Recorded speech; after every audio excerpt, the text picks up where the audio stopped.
2 weeks after my husband told me to go sleep on the streets, I walked into the Grand Jefferson Hotel, wearing a black silk dress and diamond earrings that once belonged to my grandmother. The ballroom went quiet for half a second. Not because of the dress. Because people recognized me. Linda Harper, the event host, said warmly across the crowded room, "Our favorite sponsor finally made it." Around me, museum directors, local business owners, and charity board members smiled and waved. And near the back of the ballroom, my husband dropped his wine glass. The sound shattered sharply against the marble floor. His younger sister Melissa turned so pale I thought she might faint. Gary stared at me like he was seeing a ghost. Which honestly made sense, because 2 weeks earlier he'd watched me leave our house carrying one suitcase while he stood in the doorway yelling that I wouldn't survive alone for a week. Now I stood beneath crystal chandeliers while photographers snapped pictures beside a donation banner carrying my company's name. Harper Heritage Collection. The little online hobby business nobody took seriously. I smiled politely toward the hotel staff. Then I walked right past my husband without saying a word. But the truth is, this story didn't begin at the gala. It began years earlier, around the same time my husband stopped looking at me like a partner and started looking at me like permanent furniture. Retirement changes marriages. Nobody warns you about that enough. After Gary retired from the utility company, he became restless almost immediately. Men of his generation often build their entire identity around usefulness. Once work disappears, some become softer. Others become resentful. Gary became impatient. With life, with aging, with me. At first it showed up in tiny ways. He interrupted me more, stopped asking my opinion about finances, complained about dinner despite eating every bite. Nothing dramatic individually. That's how emotional erosion usually begins. Small enough to ignore, constant enough to change the atmosphere of a home. Then Melissa moved in. Officially it was temporary. Just until she gets back on her feet, Gary told me one rainy Thursday evening while standing in our kitchen holding takeout containers.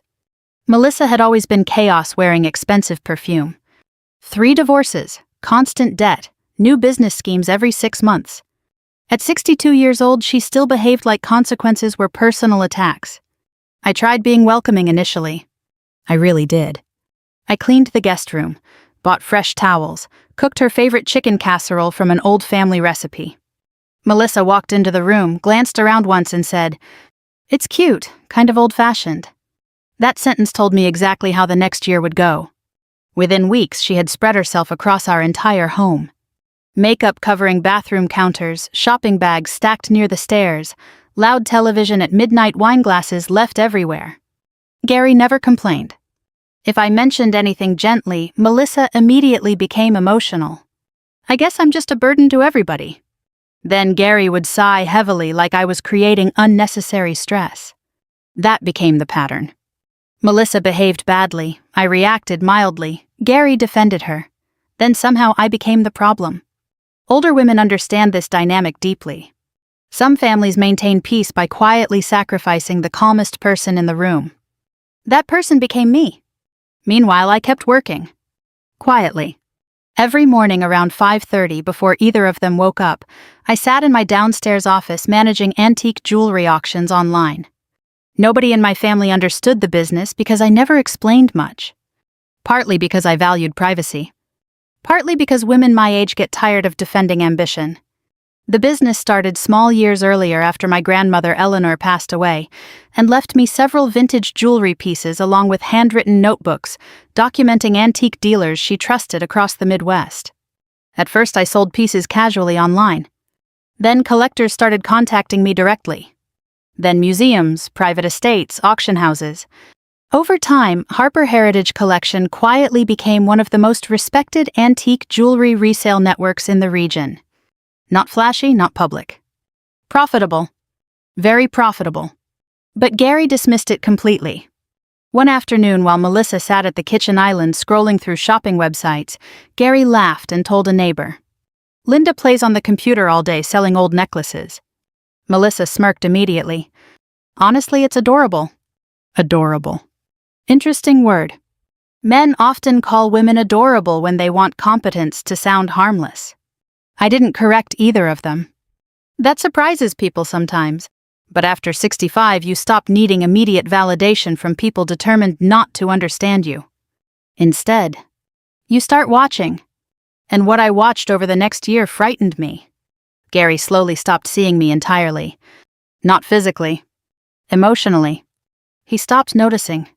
Groceries appearing, bills getting paid, appointments being scheduled, household disasters avoided quietly behind the scenes. Women of my generation were trained to make family stability look effortless. The danger is that eventually people believe it actually is effortless. One Sunday afternoon, I overheard Melissa talking about me on the back patio while she smoked cigarettes. Gary pretended not to notice. "She'd be lost without you," Melissa told him casually. Gary laughed softly. "I know." That hurt more than shouting would have. Because he genuinely believed it. Months passed. Melissa's financial problems worsened. Credit cards, car payments, a failed boutique investment. Then one evening during dinner, she brought up refinancing our home. "I mean, it's just sitting there building equity anyway." I looked up slowly from my plate. "I'm not refinancing my house to pay your debts." Melissa immediately rolled her eyes. "See, this is what I mean, Gary, she's selfish." Gary sighed heavily. "There's no reason to be harsh." Harsh. Interesting. Because somehow refusing financial recklessness became cruelty. I stared at my husband carefully across the table. And for the first time in 41 years of marriage, I realized he no longer protected me emotionally. That's when something inside me quietly began preparing to leave. I just didn't know yet how ugly things would become before I finally did. After 41 years of marriage, I could tell what kind of mood Gary was in by the way he closed kitchen cabinets. Softly meant tired, loudly meant irritated. But during that last year before I left the house, developed a different kind of tension entirely. The kind where you start moving carefully inside your own home. Melissa made everything louder. Louder television, louder opinions, louder emotional reactions. And Gary slowly adjusted himself around her moods like the entire household revolved around keeping his younger sister calm. One morning I walked downstairs and found Melissa sitting at my kitchen table opening packages addressed to her from 3 different department stores. Shoes, perfume, designer handbags she absolutely could not afford. She grinned without embarrassment. "Retail therapy." Gary laughed from behind his newspaper. "She deserves a little happiness." I looked at the stack of unpaid utility bills beside his elbow. Interesting priorities. Melissa noticed me staring. "Oh, relax, Linda, I used my credit card." Exactly the problem. That afternoon, while folding laundry upstairs, I overheard them talking in the living room below. Melissa's voice carried easily through the floor vents. "She acts like she owns the place." Gary chuckled quietly. Well, then silence. But the damage was already done. Because technically, yes, the house was jointly ours. But emotionally, Gary had already started treating me like someone merely occupying space inside his life rather than helping build it. That realization settled into me slowly over the following months. Not dramatically. Like dust collecting where sunlight hits furniture. One evening during dinner with neighbors, the conversation turned toward retirement finances. Our friend Harold mentioned his wife recently started a small online quilting business. Before I could say anything, Gary laughed. "Careful, Linda's gonna think she's a Fortune 500 CEO because she sells vintage earrings online." Everyone laughed politely. Even me. That's what women my age were trained to do. Keep things smooth, keep things pleasant, don't embarrass your husband publicly. But later that night, standing alone in the bathroom brushing my teeth, I stared at myself in the mirror and suddenly thought, when did my entire life become something everybody else jokes about? That question stayed with me. Around that same time, Harper Heritage Collection quietly crossed 7 figures in annual revenue. I celebrated alone. Not sadly, just privately. I ordered Chinese takeout from my favorite place downtown, poured myself a glass of wine, and sat in my office reviewing auction reports while jazz played softly through the speakers. Peaceful. Honestly, more peaceful than most evenings downstairs with Gary and Melissa arguing about money or reality television. That sounds colder than I mean it to. I didn't stop loving my husband suddenly. Long marriages don't work that way. Love fades unevenly, quietly, sometimes while dinner still gets cooked every night. Melissa's financial situation became worse after Christmas. Collection calls started arriving regularly. One of her ex-husbands threatened legal action over unpaid debts. Her car nearly got repossessed outside a grocery store. Each crisis somehow became Gary's emergency. And by extension, mine. One Saturday morning I found Gary sitting at the kitchen table studying our mortgage paperwork. My stomach tightened immediately. "What's that?" He didn't look up. "Just reviewing options." Melissa appeared instantly from the hallway wearing silk pajamas and dramatic concern. "We're only discussing possibilities." Possibilities. Another dangerous word families use when they want something unreasonable to sound logical. I crossed my arms quietly. "What kind of possibilities?" Gary finally looked at me. "Melissa needs help getting stable." "There it is," I said softly. Melissa rolled her eyes immediately. "Oh my God, Linda, not everything's an attack." "No," I answered calmly. "But refinancing my home to pay your debts certainly sounds like one." Gary's face hardened. "Our home." I stared at him carefully. Interesting correction. Because emotionally he'd stopped treating it like ours months ago. The argument escalated slowly from there. Not screaming initially. That's another thing people misunderstand about marriages collapsing after 60. The real damage usually happens through accumulated disrespect long before voices rise. Melissa began crying halfway through the conversation.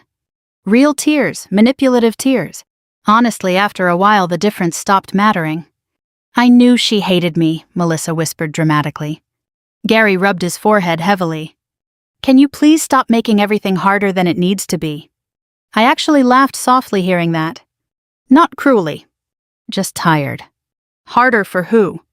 Neither answered. That told me enough. A few weeks later, Melissa crossed another line. I came home from lunch with Carol Jennings and discovered she'd rearranged my office while trying to help organize. My inventory boxes had been moved, shipping labels misplaced, auction paperwork stacked incorrectly. Years of carefully built systems disrupted by someone who treated my business like a craft room hobby. "What happened in here?" I asked carefully. Melissa looked up from her phone without concern. "I cleaned." "You moved financial records." She shrugged. "You're overreacting." That phrase again. Women over 60 hear it constantly anytime our emotions become inconvenient. Gary arrived home later that evening and immediately sided with her. She was trying to help. She touched tax documentation. Gary sighed dramatically. "Linda, it's costume jewelry." Something inside me went completely still hearing that. Because suddenly I understood my husband truly had no idea who I'd become while standing beside him all these years. Not because I hid it maliciously. Because he stopped paying attention long ago. I looked at him across the kitchen quietly. "It's not costume jewelry." Melissa snorted. "Sure." I didn't argue further. That surprised them both. But older women learn something important eventually. Once people commit themselves to misunderstanding, explanation becomes wasted energy. Instead, you prepare silently. 2 nights later, I overheard Melissa talking on the phone upstairs. He'd lose his mind if he knew how much money she actually has. I froze halfway down the hallway. Then Melissa laughed. But honestly, I don't think she'd survive on her own anyway. That sentence stayed with me all night. Not because it hurt.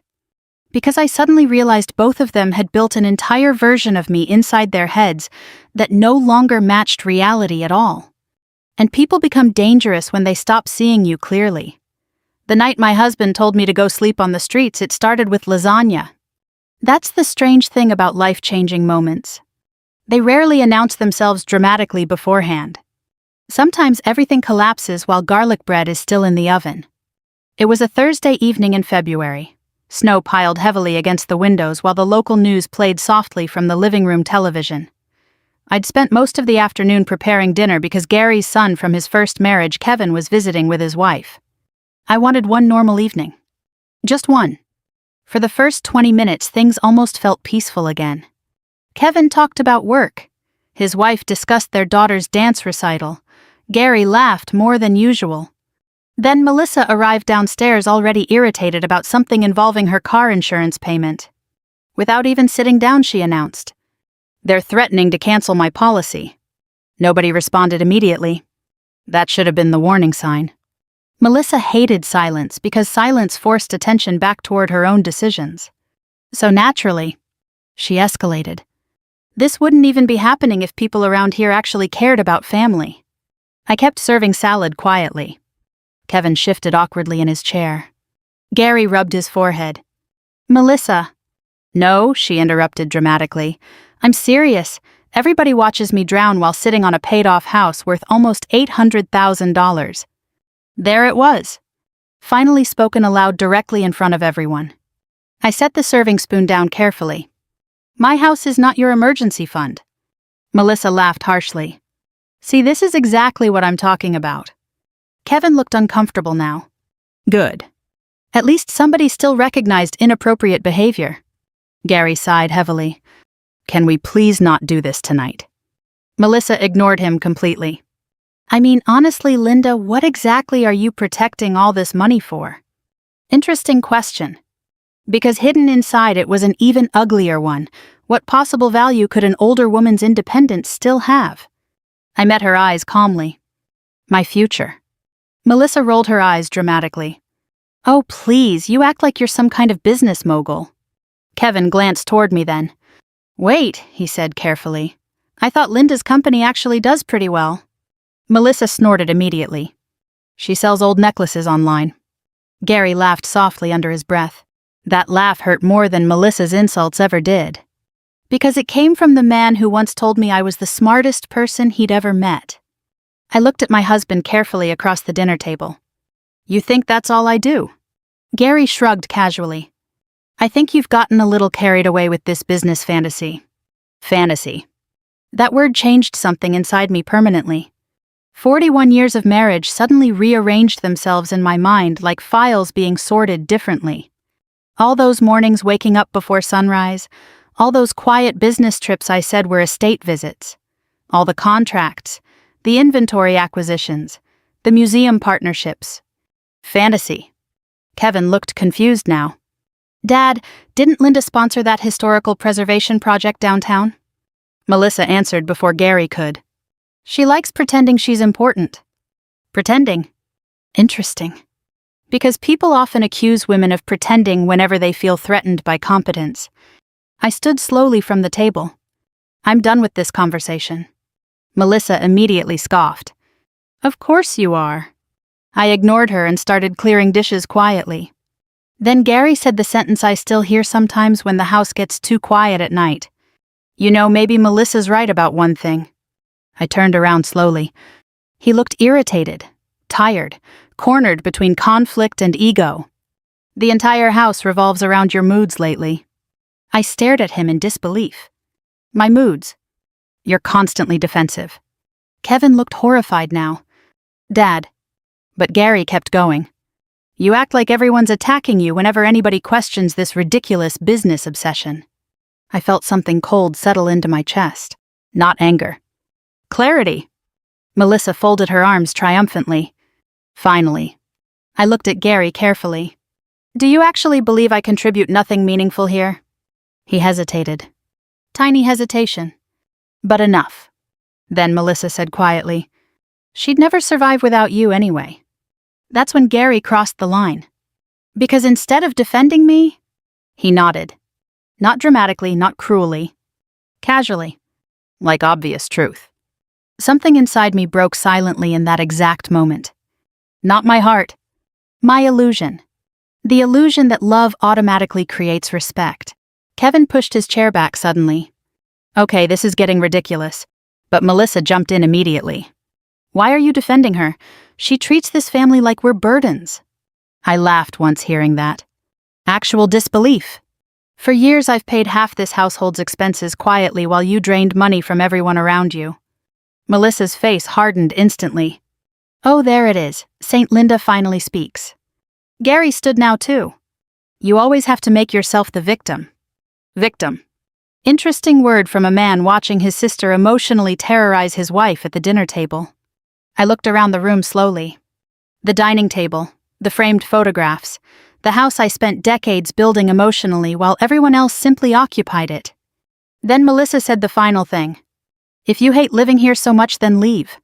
I expected Gary to stop her. Instead, he exploded. "Fine," he shouted. Go sleep on the streets if everything here is so unbearable." The room went completely silent. Kevin stared at his father in shock. His wife covered her mouth. And Gary realized what he'd said almost immediately.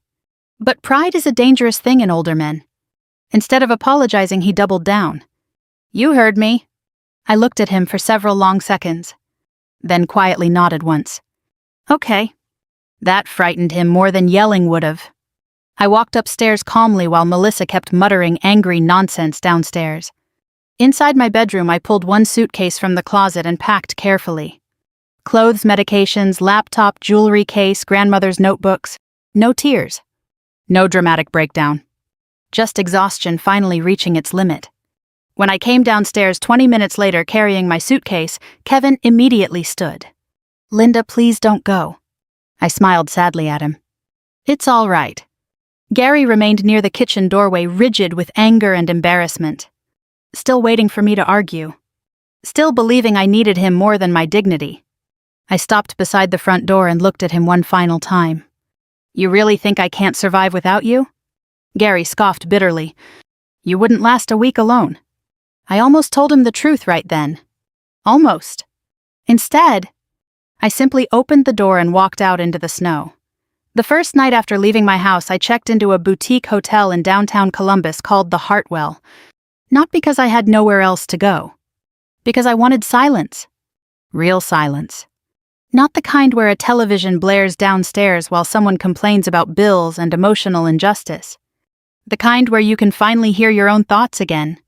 The woman at the front desk smiled warmly when I handed over my credit card. "How long will you be staying with us, Mrs. Harper?" I almost answered, "I don't know who I am without my marriage yet." Instead, I said, "A while." My suite overlooked High Street. Snow drifted softly outside while headlights reflected against icy sidewalks below. The room smelled faintly of cedarwood and expensive soap. Peaceful. Strangely peaceful. I placed my suitcase beside the bed and just stood there for several minutes staring out the window. Then something unexpected happened. I started laughing. Not because anything was funny. Because after 41 years of organizing my life around everyone else's comfort, I suddenly felt free enough to breathe deeply again. That realization hurt. The next morning I woke naturally around 5:30 out of habit and opened my laptop near the hotel window. 23 unread business emails waited for me, 2 pending acquisitions, 1 museum inquiry from Chicago. Real life. The life Gary and Melissa never bothered trying to understand. Around 8, my business partner Claire called. Claire Benson lived in Charleston and specialized in estate acquisition logistics for Harper Heritage Collection. We'd worked together almost 11 years. "You finally did it," she said immediately. I smiled faintly. "How did you know?" "Because your email timestamp came from a hotel." "Fair point." Claire stayed quiet for a moment, then softly asked, "How bad was it?" I looked down at the coffee in my hands. "He told me to sleep on the streets." Long silence. Then that idiot. I actually laughed a little hearing that. Claire never romanticized male behavior the way women of our generation were often taught to. "You know what scares me most," I admitted quietly. "What?" "I don't think he even understands what he lost." That was the tragedy underneath everything. Gary truly believed I was dependent on him emotionally, financially, practically. Meanwhile, I'd quietly built a multimillion-dollar company while cooking his dinners and scheduling his doctor appointments. Not out of manipulation. Out of privacy. People always assume secrecy inside marriage means dishonesty. Sometimes it means self-protection. The truth is, I stopped sharing details about the business years earlier because Gary dismissed every success so casually, it became emotionally exhausting. At first, I tried involving him. I showed him sales reports, exciting acquisitions, museum partnerships. His responses slowly became smaller over time. "That's nice, sounds expensive, must be a lot of work for jewelry." Eventually, I learned something painful. People committed to underestimating you will reinterpret every achievement until it feels harmless. So I